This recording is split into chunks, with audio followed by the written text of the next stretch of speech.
नमस्कार, मनी गुरु देख रहे हैं आप और आपके साथ मैं हूं स्मिता रशाल। मनी गुरु के आज के ईयर एंड सीरीज में हम बात करने वाले हैं निवेश के गुरु मंत्र के बारे में, जहां आप जानेंगे 2025 में वेल्थ क्रिएशन के नए मंत्र क्या होंगे। वेल्थ क्रिएशन से जुड़ी कौन कौन सी आदतें आपको 2026 में अपना लेनी चाहिए और निवेश में डिसिप्लिन और इमोशन का बैलेंस कैसे बनाना चाहिए। और नए साल में सिर्फ पैसे बचाना नहीं बल्कि पैसे को बढ़ाते रहने की स्ट्रैटेजी आपको सीख लेनी चाहिए। तो इसी पर बात करने के लिए हमारे साथ है इस वक्त दो खास मेहमान। हमारे साथ है वाइज इन्वेस्ट के सीईओ हेमंत रुस्तगी और साथ ही family wealth advisor Amit Kukreja .com के अमित कुकरेजा। दोनों का बहुत स्वागत है हमारे साथ इस शो पर। और सबसे पहले तो आने वाले साल में बहुत सारी उम्मीदें हैं और बहुत सारी उम्मीदें साल से इसलिए भी हैं क्योंकि इस बार जिस तरीके का मार्केट रहा, लोगों को लगता है कि अगली बार थोड़ा बेहतर रिटर्न देने वाला मार्केट रहेगा। ऐसे में हेमंत सर, आपकी तरफ से 2026 में निवेश के वो कौन से मंत्र हैं जो लोगों को अभी से सीख लेने चाहिए? देखिए स्मिता, आपने बिल्कुल सही कहा थी। पिछले 12 या 15 महीने की अगर हम बात करें, स्पेशली अगर हम इक्विटी इन्वेस्टमेंट की बात करें, तो काफी चैलेंजिंग रहा है। बट अच्छी बात यह है कि स्पेशली अगर हम देखें, जो निवेशक एसआईपी से इन्वेस्ट कर रहे हैं, एक डिसिप्लिन तरीके से इन्वेस्ट कर रहे हैं, उन्होंने हौसला बिल्कुल नहीं छोड़ा। उन्होंने जो अपनी स्ट्रैटेजी है उसको उस पर कायम रहे हैं और मुझे लगता है कि उसका फायदा उनको अगले साल में मिलना चाहिए डेफिनेटली। जैसा आपने कहा कि उम्मीद वही है, क्योंकि हमने जो देखा है अभी, प्राइस करेक्शन से ज्यादा हमने टाइम करेक्शन देखी है और उसके बाद ऐसी सिचुएशन में बहुत ज्यादा करेक्शन की उम्मीद नहीं रहती है, बट साथ में आगे जो पोटेंशियल है रिटर्न का, वो डेफिनेटली बेटर हुआ है। जहां तक इक्विटी इन्वेस्टमेंट में इन्वेस्ट करने की बात है अगले साल में, चाहे वो कोई भी साल हो, मेरा ये मानना है कि एक आपको एक वेल्थ क्रिएशन जो है, हम सभी का गोल है, हम सभी इन्वेस्टर्स का ड्रीम रहता है कि हम वेल्थ क्रिएशन करें। लेकिन उसके लिए बहुत इंपॉर्टेंट है कि हम एक प्रोसेस और एक स्ट्रेटेजी रखें। वो प्रोसेस क्या होगा?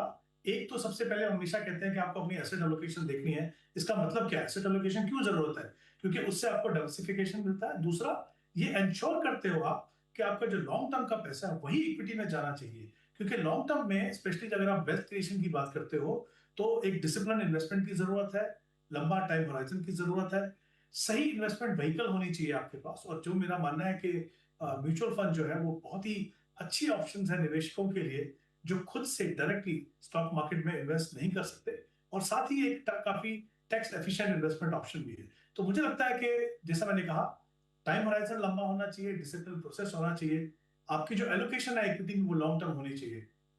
ये ब्रॉडली कुछ चीजें हैं टैक्स एफिशिएंसी के साथ, जो मुझे लगता है कि अगर निवेशक उसको फॉलो करे तो कोई कारण नहीं है कि ओवर द लॉन्गर टर्म वो अच्छी खासी वेल्थ ना क्रिएट कर सके। बिल्कुल। तो और भी बहुत सारी चीजें आपसे जानेंगे इस पूरे शो में हेमंत सर की क्या क्या आपको फॉलो करना जरूरी है। लेकिन हमारे साथ family wealth advisor Amit Kukreja .com के इस वक्त फैमिली हेल्थ एडवाइजर भी हैं, अमित कुकरेजा खुद। अमित सर, अब आपके पास आती हूँ मैं, जरा बताएं मुझे कि कौन कौन सी वो आदतें हैं जो 2026 में आपको अपना ही लेनी चाहिए। जो आदतें आपको अपना लेनी चाहिए, आई थिंक वो उनसे शुरू करते हैं जो आदतें आपको छोड़ देनी चाहिए, जो आप लोगों ने 2026 में की। हम लोगों ने, इनफैक्ट नॉट आप लोगों ने, हम लोगों ने दूसरों को देख के इन्वेस्टमेंट्स किया। हम लोगों ने अपने फाइनेंशियल गोल्स को नज़रअंदाज किया। हम लोगों ने सिर्फ गोल्ड और सिल्वर की रैली को देख के एक्साइटेड होके गोल्ड और सिल्वर में पैसा लगाया। हम लोगों ने देखा कि मिड कैप में कोई ग्रोथ नहीं थी, तो हमने मिड कैप में इन्वेस्टमेंट्स बंद कर दी। हम लोगों ने देखा कि स्मॉल कैप में ग्रोथ नेगेटिव थी, तो हमने स्मॉल कैप में इन्वेस्टमेंट्स बंद कर दी। तो हमको टैक्टिकल फोकस ड्रॉप करके स्ट्रेटेजिक फोकस बना के रखना है। तो सबसे पहली आदत जो मैं अपने व्यूअर्स को बोलना चाहूँगा कि हमेशा अपने फाइनेंशियल गोल्स पे अपने नज़र रखें। जैसे अर्जुन की नज़र मछली की आँख पे थी, वैसे ही आपका ऑब्जेक्टिव आपका फाइनेंशियल गोल है। एसेट एलोकेशन एक ज़रिया है उस गोल तक पहुँचने का। उस एसेट एलोकेशन को बना के रखें। वॉलेटिलिटी इस इक्विटी इन्वेस्टिंग का एक एक बिहेवियर है, एक कैरेक्टरिस्टिक है। उस कैरेक्टरिस्टिक को अपनाएं और उसकी टाइमिंग ना करें, उसको कंटिन्यूअसली उसका एडवांटेज उठाएं और अपनी मंथली कंटिन्यूअस इन्वेस्टमेंट्स को बरकरार रखें। अपने एसेट एलोकेशन को बना के रखें। ये हमेशा बना रहेगा कि किसी साल गोल्ड की रिटर्न ज़्यादा होगी, किसी साल इक्विटी की रिटर्न ज़्यादा होगी, किसी साल इक्विटी की रिटर्न गिरेगी तो फिक्स्ड इनकम स्टेबल लगेगा। लोग ने तो क्रिप्टो में भी एक रैली देखी है। तो हम क्रिप्टो को अगर एक्सक्लूड कर दें अपनी कॉन्वर्जेशन में, तो एक एसेट एलोकेशन का जो मिक्स्ड बैग होता है एसेट्स का, वो बना के रखें और एक बैलेंस पोर्टफोलियो को मेंटेन करते हुए अपने गोल्स पे फोकस रखते हुए आगे बढ़ें। और मैं बोलूँगा कि अपने इंश्योरेंस फ्रेमवर्क को ना भूलें, अपने कंटिंजेंसी फंड को ना भूलें। तो ये कुछ चीज़ें हैं जो मैं लोगों को रिमाइंड कराना चाहता हूँ कि 2026 शुरू होने से पहले जो फंडामेंटल्स ऑफ फाइनेंशियल प्लानिंग है and the fundamentals of wealth creation है, जिसमें टैक्स एफिशिएंसी भी आता है, कैपिटल प्रोटेक्शन एक बहुत ही इंपॉर्टेंट रोल प्ले करता है। उसके बाद ही अल्फा आके आपके गोल्स तक आपको नज़दीक पहुंचाता है। तो इन प्रिंसिपल्स को समझें, एक अप्रोच अडॉप्ट करें, एक प्लान बनाएं और मार्केट्स के उतार चढ़ाव से इन्फ्लुएंस ना होके अपने स्ट्रेटेजिक प्लान को एग्जीक्यूट करें और आगे बढ़ते रहें और बहुत जल्द अपने गोल तक आप पहुंचें। बिल्कुल, बहुत ही अच्छी स्ट्रैटेजी यहाँ पर आपने बताई, लेकिन आगे आपसे और भी बहुत सारी स्ट्रैटेजी समझना है। हेमंत सर, इस पूरे साल एक चीज़ और हमने देखा, मार्केट जितना वॉलेटाइल रहा, लोगों के पास उतना ही ज़्यादा ओवर एक्सपोज़र आप कह लीजिए वो रहा ज्ञान का। जहाँ पर सोशल इन्फ्लुएंसर्स हों या फिर उनको खुद भी लगता हो कि चैट जीपीटी से लेकर तमाम एआई इंस्ट्रूमेंट्स उनके पास है, जहाँ से वो बहुत सारा ज्ञान ले सकते हैं कि उनको क्या करना चाहिए, अभी मार्केट डिप में है तो क्या करें, मार्केट में तेज़ी आई अगर 1 दिन 2 दिन की भी तो क्या करें। ऐसे में आपने सबसे ज़्यादा गलतियाँ करते हुए किस तरीके की गलतियाँ करते हुए सबसे ज़्यादा आपने देखा है 2025 में? देखिए, 2-3 चीज़ें आपने बिल्कुल सही कहा कि इन्फ्लुएंसर बोलिए या जो और भी जितने लोग हैं जो एडवाइस करते हैं, आई थिंक कहीं न कहीं इन्वेस्टर को एक चीज़ समझने की ज़रूरत है कि इन्वेस्टिंग जो है वो एक प्रोसेस है। कभी-कभी आपको किसी को सुन के लगता है कि भई ये बहुत जल्दी से पैसा बनेगा, बहुत ज़्यादा पैसा बनेगा, वो ऐसा होता नहीं है। कभी-कभी आप थोड़ा लकी हो जाते हैं कि आपने कुछ इन्वेस्टमेंट में इन्वेस्ट किया, आपको लगता है कि बहुत अच्छा हो गया और वो शायद आगे जाके भी काम करेगा, ऐसा होता नहीं है। इन्वेस्टिंग जो है एक प्रोसेस है, जो शुरू होता है जिस दिन आप इन्वेस्ट करते हैं और खत्म होता है जिस दिन आपका गोल पूरा होता है। कुछ गोल्स आपकी लाइफ के ऐसे हैं जैसे आफ्टर रिटायरमेंट आपको जो इनकम जनरेट करनी है वो पूरी लाइफ आपके चलते हैं। तो आपको एक प्रोसेस को फॉलो करना है और गलतियाँ कहाँ होती हैं देखिए, जैसे हम बात कर रहे हैं कि हम मार्केट मूड को देख के इन्वेस्ट जब करते हैं वो गलतियाँ होती हैं। लेकिन इस सब में जैसा हमने देखा है, जिस तरह से हमारी एसआईपी बुक बढ़ती जा रही है, एक बात तो सही है कि एक सेक्शन है वो बढ़ता हुआ सेक्शन है, जिन्होंने अपना फोकस जो है वो सही एसेट एलोकेशन और इक्विटी के ऊपर रखा है। यस, कभी-कभी लगता है कि जिस तरीके से गोल्ड और सिल्वर में तेजी हुई कि इक्विटी को छोड़ के वहां पे चले जाए, बट हमने देखा कि over a period of time जो रिटर्न्स है वो इवन आउट हो जाते हैं। तो सबसे इंपॉर्टेंट चीज मुझे लगता है, अगर आप गलतियों को दोहराना नहीं चाहते हो तो वो है कि आपको डाइवर्सिफिकेशन का इंश्योर करना है। और ये डाइवर्सिफिकेशन दो तरीके से मिलती है आपको। एक तो एसेट के लेवल पे जो हम एसेट एलोकेशन की बात करते हैं, विद इन एसेट भी अगर हम इक्विटी की बात करें तो इंपॉर्टेंट है कि आप एक डाइवर्सिफाइड पोर्टफोलियो बनाएं। उसमें कुछ कैटेगरीज हैं जैसे multi cap, large and mid cap, flexi cap. इनमें आप ध्यान दें, बहुत ज्यादा इन्वेस्टमेंट जो है वो थीमेटिक और सेक्टर में करने की कोशिश मत कीजिए, क्योंकि वो लॉन्ग टर्म में आपके लिए मॉनिटर करना मुश्किल होगा। दूसरी डाइवर्सिफिकेशन होती है टाइम डाइवर्सिफिकेशन। हम ज्यादातर जो है हमारा फोकस एसेट एलोकेशन पे रहता है, बिल्कुल सही है वो, लेकिन टाइम डाइवर्सिफिकेशन भी उतना इंपॉर्टेंट है। टाइम डाइवर्सिफिकेशन का मतलब ये है कि आप अक्रॉस मार्केट साइकिल अपनी इन्वेस्टमेंट को रखें। जब हम टाइम करने की कोशिश करते हैं तो क्या होगा, हम देखते हैं कि मार्केट बाजार गिर गया, आपने इन्वेस्टमेंट को रोक दिया या तो एसेट एलोकेशन चेंज कर दिया। वो आपको नहीं करना। ये हम जानते हैं कि इक्विटी बाय नेचर एक वोलेटाइल एसेट क्लास है। Over a period of time अगर आप डिसिप्लिन इन्वेस्टर है, आपका डाइवर्सिफाइड पोर्टफोलियो है, आपको एवरेजिंग का फायदा होगा, आपकी रिटर्न अच्छी होगी। तो जो कुछ गलतियों को अवॉइड करने का सबसे अच्छा तरीका ये है, एसेट एलोकेशन को फॉलो करें, अपने पोर्टफोलियो को डाइवर्सिफाइड बनाएं और टाइम डाइवर्सिफिकेशन को फॉलो करें अक्रॉस मार्केट साइकिल, ताकि आप मार्केट में जब मौका मिले तो उसको गंवाएं। बिल्कुल, तो ये कुछ ऐसी स्ट्रैटेजीज़ हैं जिसको जो कभी पुरानी नहीं होती, चाहे साल बदल जाए, महीने बदल जाएँ, कई साल बदल जाएँ, लेकिन फिर भी ये स्ट्रैटेजीज़ आपके लिए हमेशा काम की रहती हैं। अमित, हमने ये देखा कि म्यूचुअल फंड 2025 में कितना बड़ा हुआ, निवेशकों का जो भरोसा है, वो इसी बात से समझ आता है कि लगभग आप देखें 29,000 करोड़ से पार एक तरीके से कह सकते हैं एसआईपी का जो इनफ्लो था वो बना हुआ है लगातार। और उसके अलावा 80 लाख करोड़ का तो एयूएम हो चुका है एमएफ इंडस्ट्री का। इन सब के बावजूद आपको ऐसा दिखा इस साल कि फिर भी कहीं ना कहीं जब लार्ज कैप हम देखते थे कि उसमें नंबर्स कम आते थे, उसके बनस्पत हम देखते थे कि स्मॉल कैप और मिड कैप में नंबर्स ज्यादा आते थे, तो आपको ऐसा दिखा कि वॉलेटाइल मार्केट के साथ लोगों का जो एक रवैया रहा म्यूचुअल फंड को लेकर वो भी वॉलेटाइल होता रहा? देखिए, जो एक्सपीरियंस्ड इन्वेस्टर्स हैं, वो तो इस बात से काफ़ी फ़ेमिलियर हैं कि मार्केट वॉलेटाइल होता है, तो उनकी इन्वेस्टमेंट्स अगर वॉलेटाइल टाइम्स में बनी रहेगी, तो उनको एक अच्छा अल्फ़ा मिलेगा, एक बेंचमार्क बीटिंग रिटर्न अच्छा मिलेगा। जो न्यू इन्वेस्टर्स हैं, और मैं ये बोलूँगा कि न्यू इन्वेस्टर्स की जो ग्रुप्स बने हैं, वो मोस्टली कोविड के बाद बने हैं। वो उन्होंने ये जो बुल रन देखा है, उसमें उन्होंने खाली अपसाइड देखा है, या फिर उन्होंने स्टेडी टाइम्स देखे हैं। वॉलेटिलिटी इस साल थोड़ी ज़्यादा देखी है। वो लोग ज़रूर नर्वस हुए, वो लोग ज़रूर इस बात पे सोचने लगे कि क्या अभी हम निकल जाएँ या इन्वेस्टेड रहें। उन लोगों ने शायद एसआईपीज़ भी बंद कर दी। लेकिन इन सब के लिए मैं एक बहुत ही कॉमन मैसेज कम्युनिकेट करना चाहता हूँ कि आप रिटर्न ऑफ इन्वेस्टमेंट पे इतना फोकस ना रखें, अपने गोल पे ज़्यादा फोकस रखें। देखिए, आशीष सुमाया जी हैं, he is a veteran in the financial services, वाइटो के लीडर हैं। उन्होंने एक बात बोली थी कुछ हफ्ते पहले जो मैंने पढ़ी, इंग्लिश में है, so please I will apologise for stating it in English. उन्होंने बोला कि never try to maximise your life, your business or your investments, because if you do that, it will hit you back to minimize you. तो मेरा investors को, specially ये जो new investor group है जो पोस्ट कोविड फाइनेंशियल एसेट्स में आए हैं, यही मैसेज है, हिंदी में बोलूंगा कि सिर्फ रिटर्न ऑफ इन्वेस्टमेंट्स को मैक्सिमाइज करने का उद्देश्य से इन्वेस्टमेंट्स मत कीजिए। उतार चढ़ाव बना रहेगा, आप अपने गोल के आधार पे अपनी इन्वेस्टमेंट्स कीजिए, एसेट डाइवर्सिफिकेशन प्रिंसिपल्स को अपनाइए और इस वॉलेटिलिटी को एम्ब्रेस कीजिए और घबराए ना। हम एक बहुत ही स्ट्रॉन्ग, सॉलिड, स्टेबल इकोनॉमी का हिस्सा हैं। हम लोग 4th जीडीपी हैं ग्रोथ वाइज, और हम भगवान गॉड विलिंग हम तीसरे भी हो जाएंगे। जब इतनी स्ट्रॉन्ग मैक्रो इकोनॉमिक बेस होती है, फाउंडेशन होती है, तो financial markets are always poised for very good growth. तो वॉलेटिलिटी को एम्ब्रेस कीजिए, पैनिक ना करें और अपनी इन्वेस्टमेंट्स को कंटिन्यू करें। हो सके तो बढ़ा दीजिए, because we are meant for a wonderful growth in the next 5 to 10 years। Motivation काफ़ी है निवेशकों के लिए, कम से कम 2025 की एक बहुत अच्छी शुरुआत करने के लिए।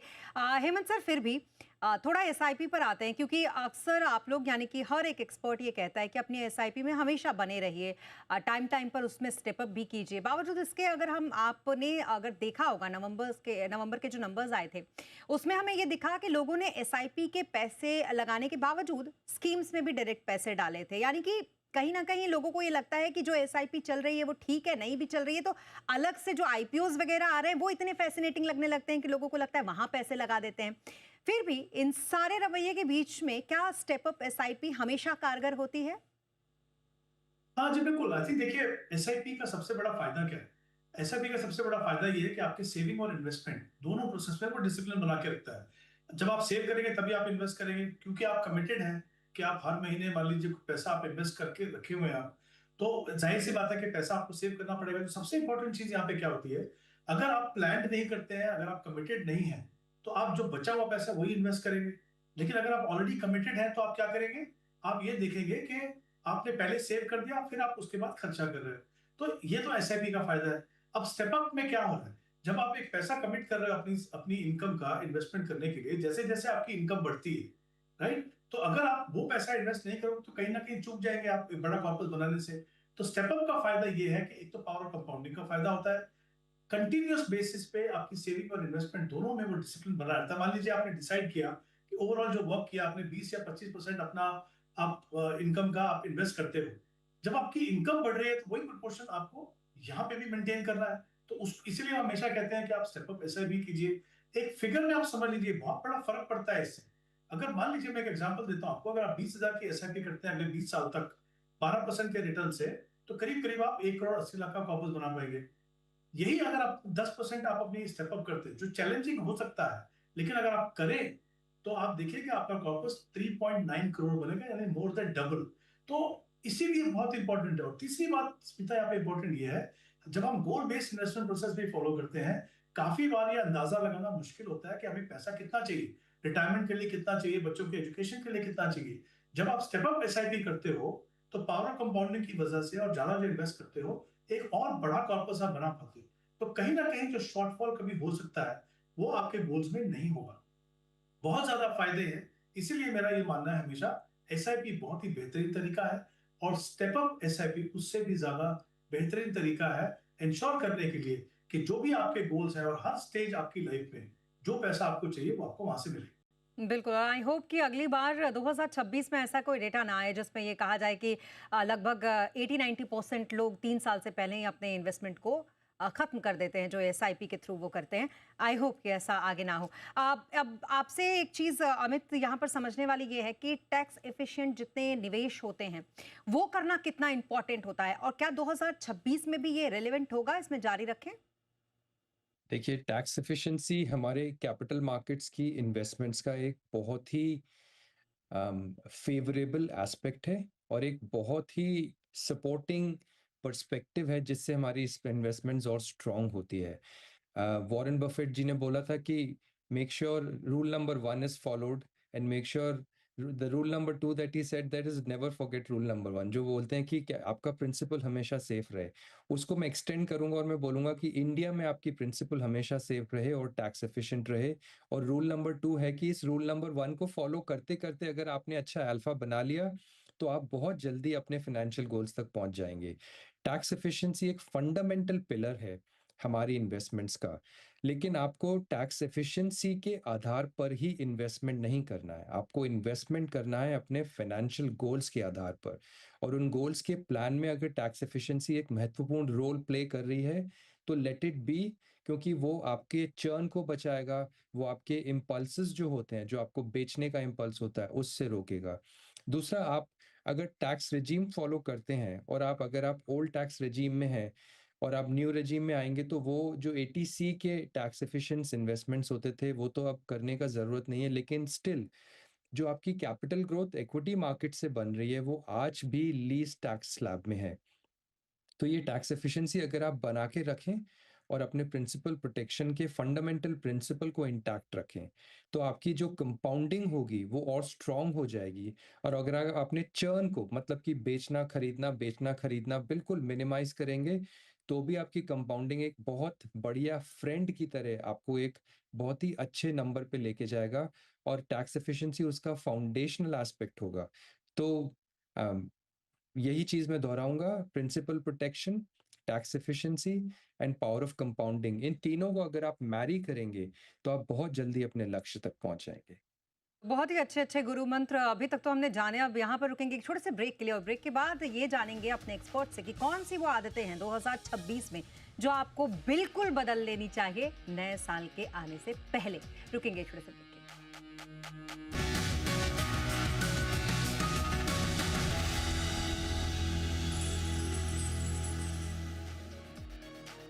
और ब्रेक के बाद एक बार फिर आपका स्वागत है। निवेश के गुरु मंत्र जो बताने के लिए दो खास मेहमान इस वक्त हमारे साथ हैं। अभी तक बहुत सारे मंत्र उन्होंने बताए भी हैं, लेकिन आगे और भी मंत्र उनसे जानेंगे। हमारे साथ हेमंत रुस्तगी और अमित कुकरेजा लगातार बने हुए हैं।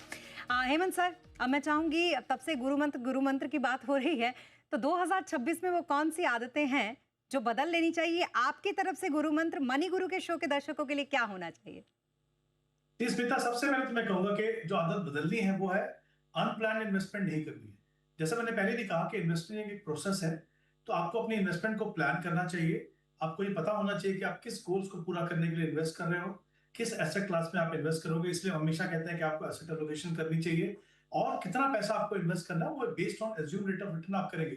प्रॉब्लम क्या है, जब आप अनप्लान इन्वेस्टमेंट करते हैं तो ये इसका मतलब ऐसा होता है कि जैसे आप बिना आइटनरी के आप घूमने निकल गए, आपको पता ही नहीं कहाँ जाना है, आपको ये नहीं पता कि आप कहाँ रहेंगे, कैसे ट्रैवल करेंगे।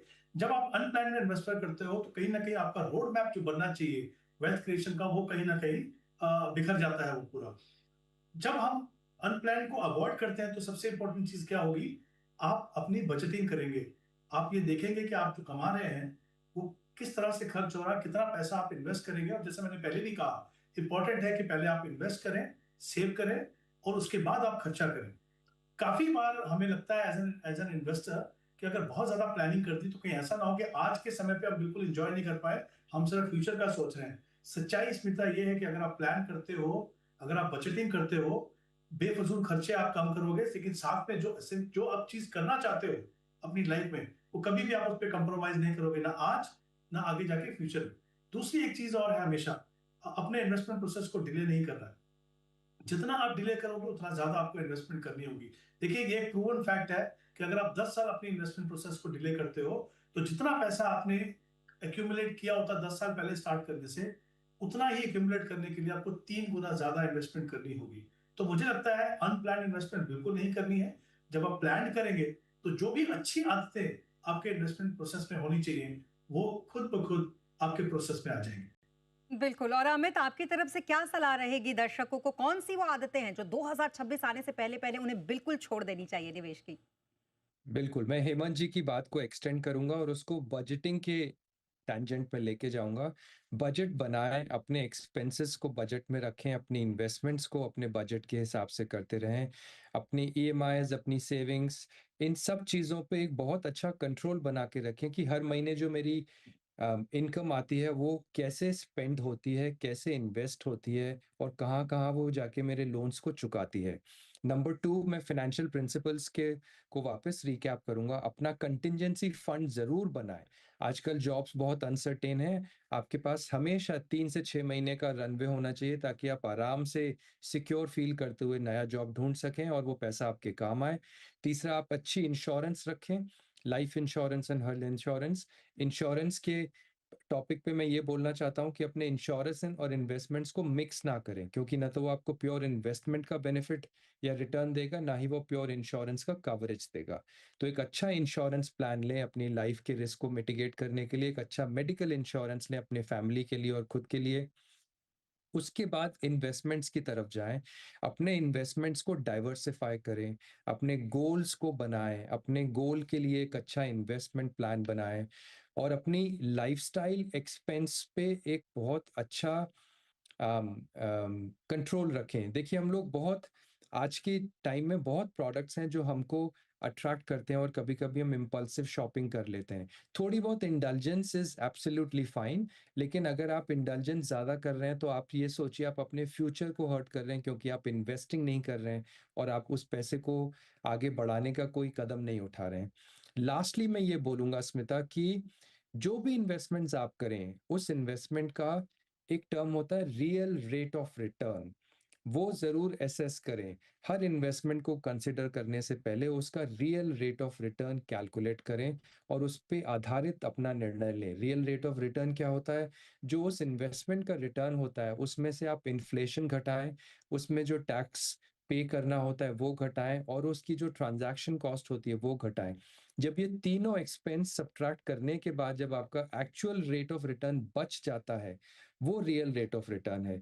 तो अपने इन्वेस्टमेंट्स के सिलेक्शन प्रोसेस में हर इन्वेस्टमेंट का real rate of return calculate करें और उसके रिस्क के हिसाब से अपने उन इन्वेस्टमेंट्स को चूज़ करें और अपने गोल्स के प्लान में फिट करें। तो बजटिंग, रेगुलर इन्वेस्टिंग, इंश्योरेंस और इन्वेस्टमेंट का अलग-अलग होना और उसको अकॉर्डिंगली सेटअप करना, कंटिंजेंसी फंड बनाना और रियल रेट के आधार पर अपने पोर्टफोलियो को सेटअप करना, ये मेरे 2026 के स्पेशल रिकमेंडेशंस होंगे। बिल्कुल। तो बहुत ही अच्छे रिकमेंडेशंस, और हमारी तरफ से ये कि मनी गुरु का ये शो देखते रहें ताकि आप ऐसे एक्सपर्ट्स को सुनते रहें और अपनी पूरी की पूरी जो इन्वेस्टमेंट जर्नी है उसको बहुत अच्छी तरीके से मैनेज करते रहेंगे 2026 में भी। इसी के साथ thank you so much Hemant sir हमारे साथ इस शो पर जुड़ने के लिए, और अमित आपका भी थैंक यू सो मच हमारे साथ इस शो पर जुड़ने के लिए। और इसी के साथ मनी गुरु के आज के सेगमेंट में अभी के लिए बस इतना ही। आप बने रहें जी बिजनेस के साथ। नमस्कार।